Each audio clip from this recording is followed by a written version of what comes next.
Hi there, it's Dispeller. Good morning.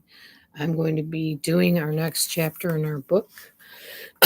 It is day 11. It's called Reconnection. It's exactly what it sounds like. So I just got finished wrapping some Christmas presents, and I decided to start a new tradition on my end with my family. It's called Randoms and Regifts. Some people might call them gag gifts. Since I know my daughters probably are not watching this, I'm going to kind of give you a little heads up of what I did. So, first of all, and hello and goodbye to the person that popped in and out. Um, Randoming regift, what does that mean? That means anything you have that you've gotten from a yard sale, that you've had in your house that you don't use, whatever, you can regift it and give it to whoever as kind of a gag gift. So, what I did was I paid attention during the year to what my kids were doing, what their interests were, and I gave them gifts in line with that. And how I gifted it was I wrapped it up like in wrapping paper, of course, and I put a little hint on the back of it of what it's about, what the gift is basically symbolic of, or whatever. And then I put their name and their nickname on the front of it with a little sticker, a little these stickers right here. These stickers. These. And if it has one of these on it, it's a random or a regift. That way they'll know that it's not like a gift. I just thought it'd be something extra and fun to do with the kids this year. Okay, so Carol is being nice enough to let me drive her car to and from both Christmas Eve, or both Christmas morning and Christmas evening. So I'm going to be able to go and celebrate with my family, and I'm excited about that. All right, let's get into the book. First of all, by the way, if you watch my channel, you like my channel, you like the videos, you like the style, you like the format, you might like me. I don't know. Thumbs up for a like, share the video, hit the bell so you don't miss any future videos. And thank you. Also, remember to leave me a comment. I love comments, and I just don't get enough of them. Okay, good, the bad, the ugly. I don't mind any comments. If they're really ugly, I'll just kind of delete them. But if they're good or maybe a little bit critiquing, that's fine too. I will definitely take that into consideration and try to improve my video format for you as I can. All right, here we go. Reconnection.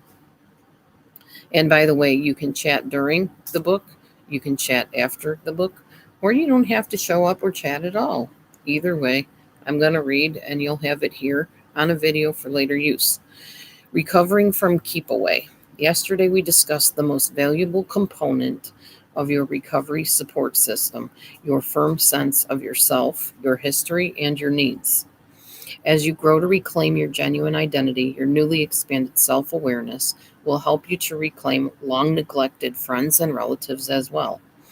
What happens to all those people you were once so close to? How did you drift apart? Will they ever welcome you back? Yes, no, and maybe. Most real friends will understand. Your return to their fold will often come as a welcome relief. With others, perhaps you'll have to make amends for your neglect. You can honestly explain that you were never or that you were compromised by the feelings of your ex. Family members may take longer to forgive you if they resent your neglect or if they disapprove of the end of your relationship. Caring relatives can be an important asset in your recovery process. The right relative who has known you for a large part of your life may have valuable perceptions about you. Some of those perceptions may be painful, especially now that you're raw from your loss. But if you trust the judgment and goodwill of your source, thank her for the courage she's shown in sharing her honest, if hurtful, insights. You need to value critical comments quite highly. Too often, such wisdom is passed along only when your back is turned. If you can accept it and change in response, it can help you to avoid falling into the same emotional potholes once again. Make a list of 10 good friends or close relatives that you haven't spoken to in a long while. Then dig up and list their phone numbers.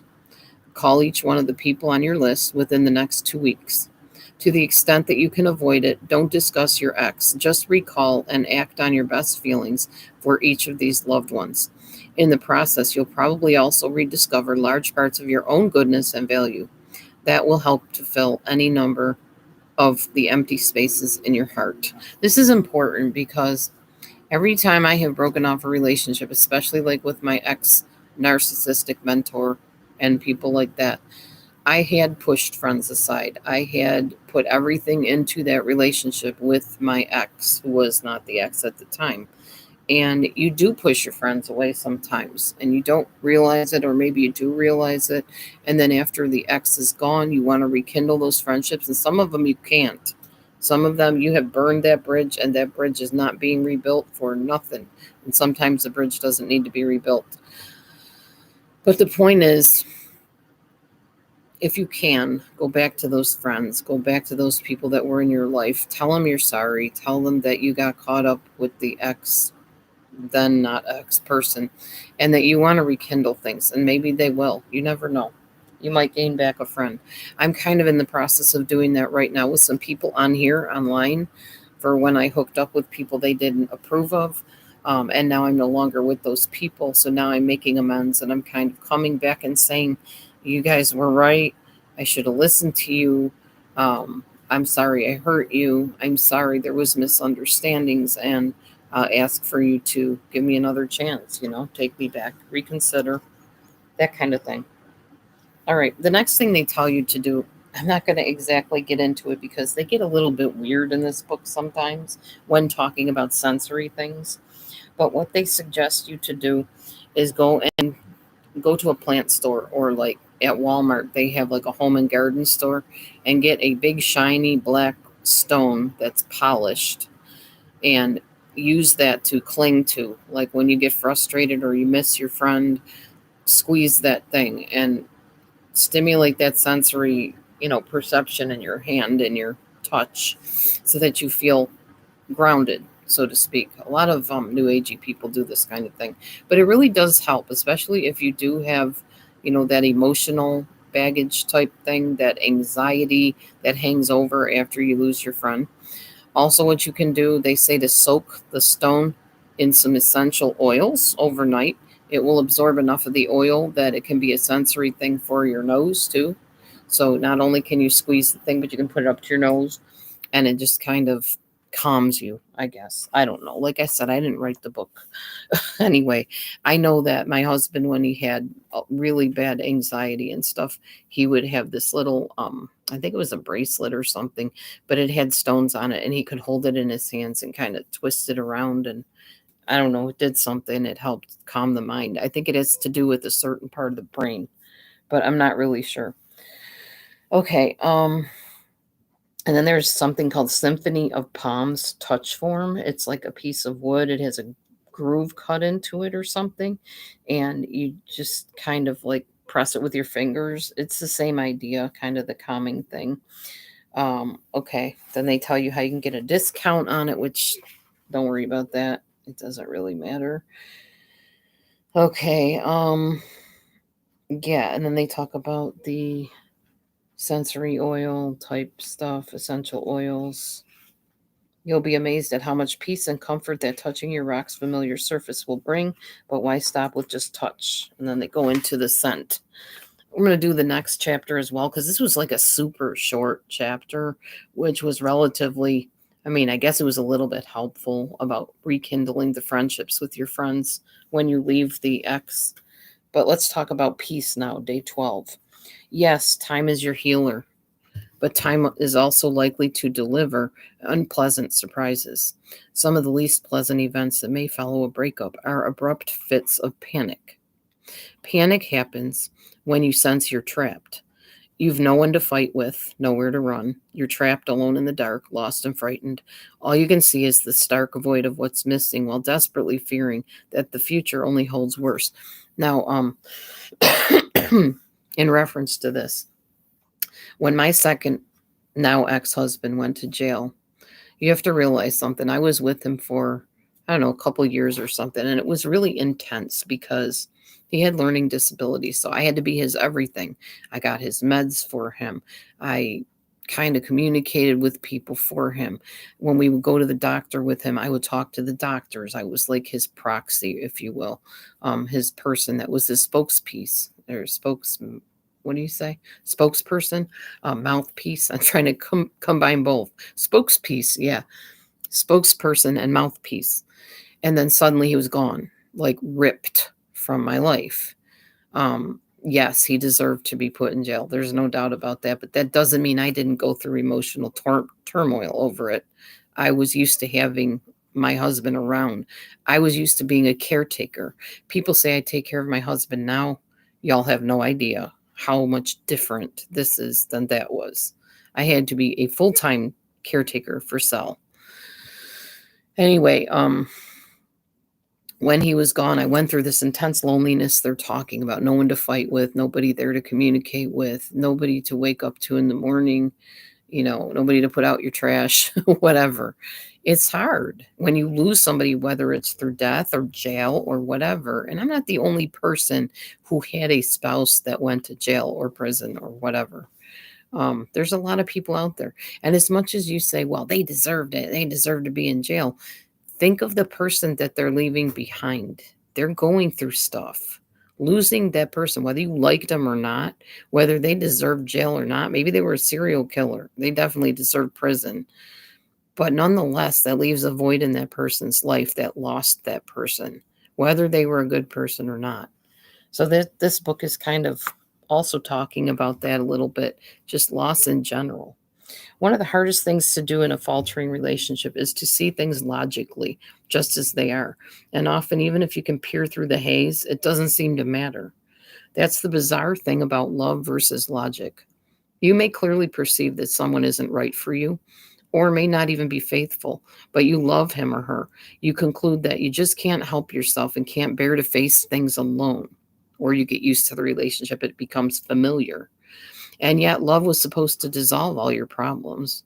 Indeed, for some it can, but to happily love another, you have to also love and respect yourself. One-way love is really no-way love. Only doormats have the endless generosity required to sustain a one-way relationship. So you more than lament fate when your relationship ends. You fear that now you'll be forced to go it alone. And alone means you're just you, and so you're less than complete. How can you go it alone if you're only half good? Feeling that way, even if a new growth opportunity presents itself, you may not really be able to explore it. Because you're trapped in the feeling that you've run out of time, run out of options, you feel inadequate, so you panic. Logically, this attitude is bad for the business of your recovery. If a business keeps making the same mistakes, they soon wind up filing for bankruptcy. If you keep making the same mistake, that prevents your full recovery. Your prospects for happiness could be kept bankrupt as well. Why do people panic this way? Why does getting over a lover seem to inhibit our cortical functions? Why do people do the same destructive things over and over again? Some reductionists will tell you it's just human nature, that we need lots and lots of healing time from the pain that the loss of an intimate relationship causes. But often it's not the wounds that the loss of a lover inflicts on you, but your own long-standing sense of inadequacy that cries out for healing. So in truth, it's likely that this long-standing psychic wound just reawakened when you were in the middle to late stages of your failing relationship. It's the same wound that hurts so much now that you find that you're alone. Perhaps you felt hardly any pain when you were with your ex-lover or ex-friend. So as it's natural to avoid pain and seek pleasure, you may have stayed in your relationship even after you realized that the basis for the relationship was more pain-numbing than loving. What do you do for relief? What will release you from panic all on your own and without anyone outside to fill in your gaps? One of the simplest ways is to remember.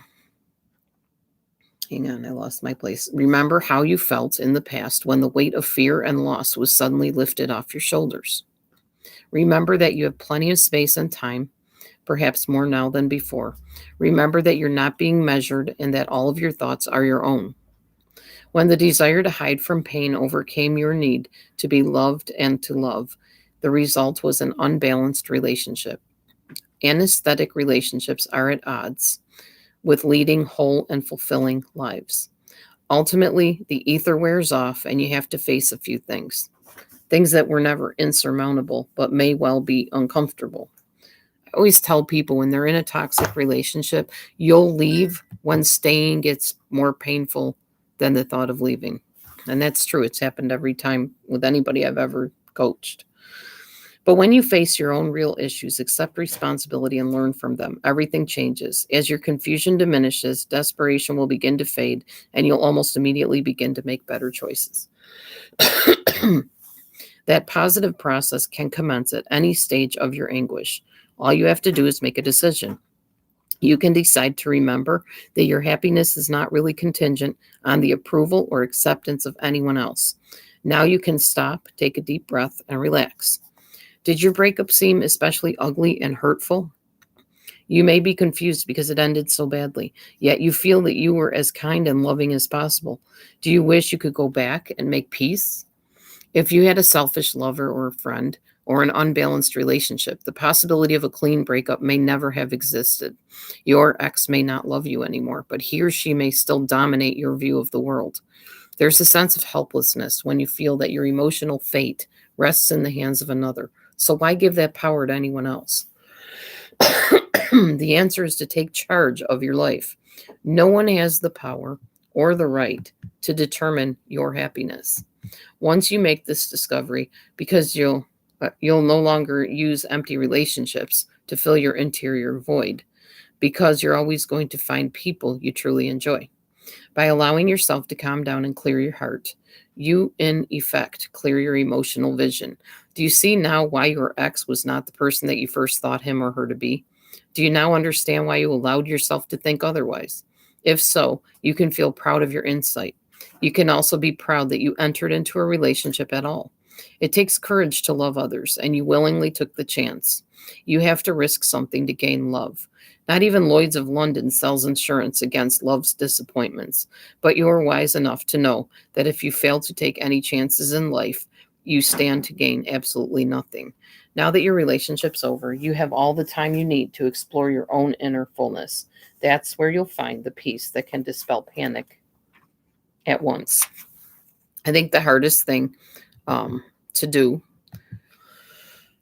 when a relationship ends is to be alone with yourself. And even the narcissistic ex-mentor, Becky, used to tell me, please forgive me so I don't have to get alone with God, because then I'm alone with me and him. And it's just a bad thing. And she hated being alone with herself because she didn't like herself. And then she had to face all of the flaws and the things that she was doing to me and had to think about it. So it was always important to keep her entertained and keep her busy so that she didn't have to think and take stock in the hurt she was causing other people. But, oh well, that was her problem, not mine. Okay. No hard feelings. Part of your pain is probably bound up in anger. Again, it doesn't matter who walked out on whom. A failed relationship produces the pain of grieving, and one of the typical emotional steps along the path of grieving is rage. People have choices about their anger. They can let it out or they can hold it inside because they fear getting carried away by bad feelings. After all, you may actually feel that you hate your ex, and haven't feelings of hatred come to be labeled a crime? Many other feelings can be stirred up by anger that may not find an adequate outlet. Anxiety, depression, a feeling of your own worthlessness. I'm not going to say that word. Botchiness, we'll say. Meanness, vengefulness, a feeling of victimization, emotional emptiness, and a number of other dark or negative feelings may well be products of repressed anger. All may be dealt with more directly and effectively once the rage that inspires them is called out and examined. Is your anger or rage or hatred really dangerous? Only if you're unable to accept it maturely without acting out some infantile fantasy of revenge or control. Stalkers, abusers, and others with anger management and impulse control problems ultimately make their own problems worse. Impulsive behavior may give them only more grounds to feel self-contempt, and that self-hatred can generate more anger in a vicious, self-destructive cycle. It's ironic. Your first step in ridding yourself of the risks and erosions that the passions of rage can cause is to come face to face with your own anger. Do you hate your ex? Or do you hate yourself for loving and losing him or her? Or do you hate someone else who helped bring your relationship to an end? Man, I've been there.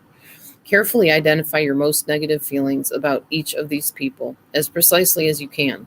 How do you feel about your ex, yourself, and any others who played a role in your parting? Good morning, Spoof.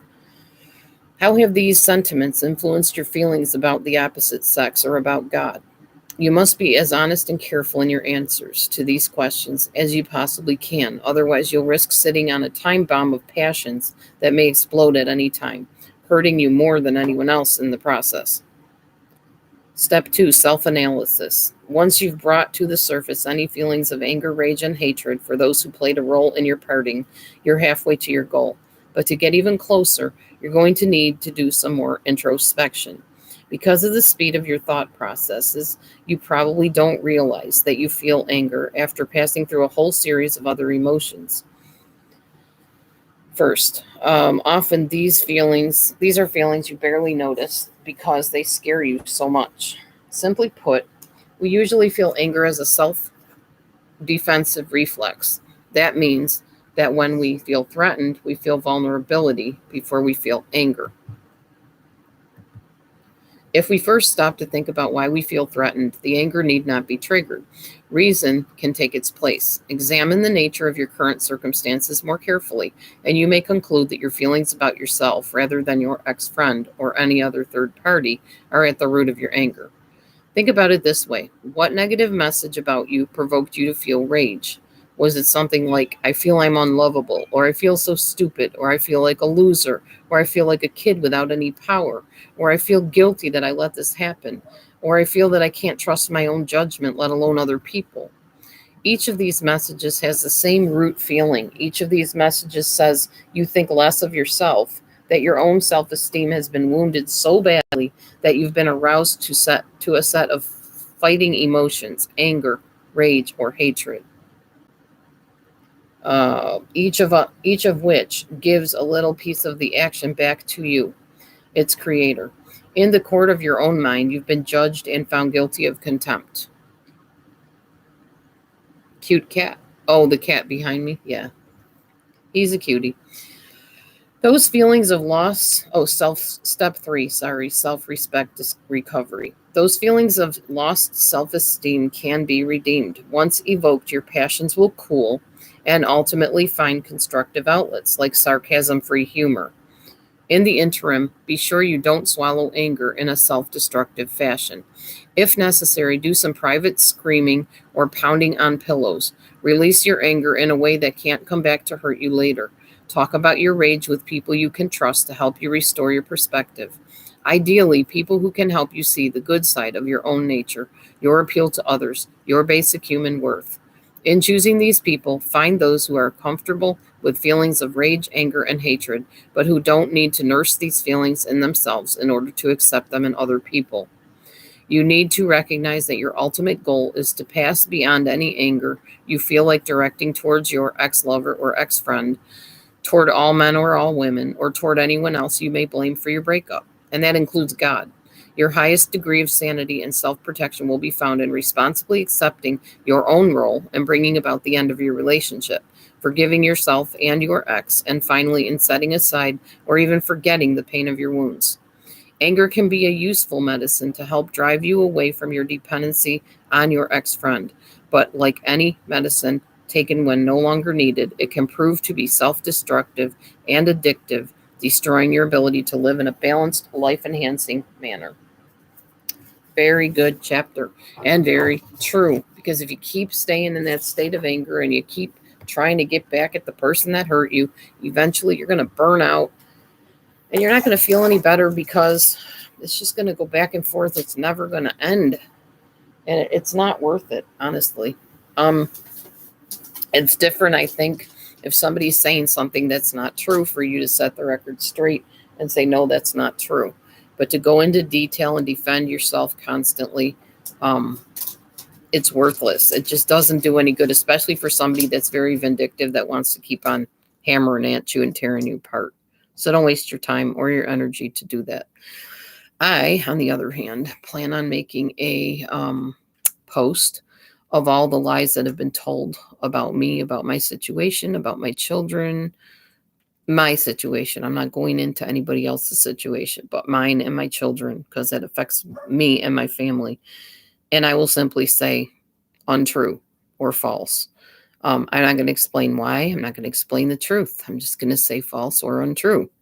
That way I feel like I have voiced that there are lies being told, and I don't have to go into detail on why they're lies because I know they are, and I lived whatever the situation is.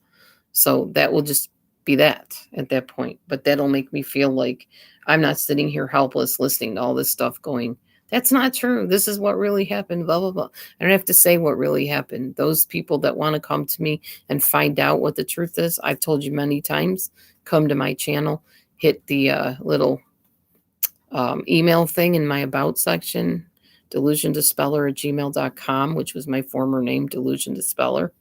And you can reach out to me and say, hey, so-and-so said this, or something was said. Is this true? Or what is the truth? And I will tell you. But for now, I'm going to go back and I'm going to hear all these things that were said. And I'm going to tell you, not true, not true, not true, false, false, false, false, because it's going to feel darn good for me to do that. All right. And it won't give away too much details that people can later on use against me. I mean, they still can try, but whatever. Okay. That's it. That's all I wanted to say. Anybody got any input? There's only 2 people here. Later on, if you watch this video and you listen to the book being read and you have questions or comments, input, takeaways, whatever, leave them in the comments section. I'll be happy to discuss it with you. And that's all for now. So you guys have a great day. Be blessed. Shalom. And we'll see you soon.